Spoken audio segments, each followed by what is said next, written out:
নমস্কার, রনিতার রান্নাঘরে সবাইকে স্বাগত। আজ বানাচ্ছি মাছের মাথা দিয়ে লাউ ঘন্ট।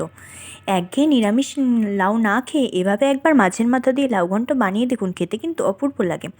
লাউ ঘন্ট বানানোর জন্য লাউটা সরু করে কেটে নিয়ে আলুগুলো ডুমো করে কেটে নিলাম। তারপর এদিকে কড়াইতে জল দিয়ে লাউটা 5 মিনিটের জন্য একটু সিদ্ধ করে একটা পাত্রে নামিয়ে জলটা ঝরিয়ে ওদিকে মাছের একটা মাথা নিয়ে মাছের মাথাটা ভেজে নিলাম।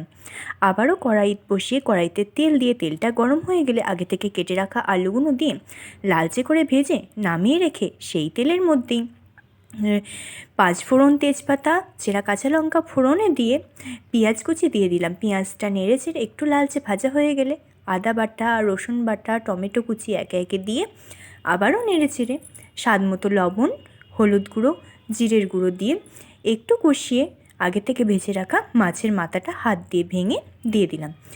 আবার দিয়ে ওর মধ্যে সিদ্ধ করে রাখা লাউ আর ভেজে রাখা আলু দিয়ে খুব ভালো করে কষিয়ে নিলাম, যতক্ষণ না লাউটাও আলুটা ভাজা হয়ে ওর থেকে তেল ছেড়ে যাচ্ছে। তেল ছেড়ে গেলে পরিমাণ মতো জল দিয়ে ঢাকা দিয়ে 15 মিনিটের জন্য ফুটিয়ে নিয়ে ঝোলটা শুকিয়ে গিয়ে গামাখামাখা হয়ে গেলে ধনেপাতা কুচি ছড়িয়ে নামিয়ে দিলেই রেডি মাছের মাথা দিয়ে লাউ ঘন্ট। রান্নার ভিডিওটা যদি ভালো লাগে লাইক, কমেন্ট, শেয়ার করে পাশে দেখলে পেজটিকে সাবস্ক্রাইব করে দেবেন। ভালো থাকবেন, সুস্থ থাকবেন। আবার আসবো পরের একটি রান্নার ভিডিও নিয়ে। ধন্যবাদ।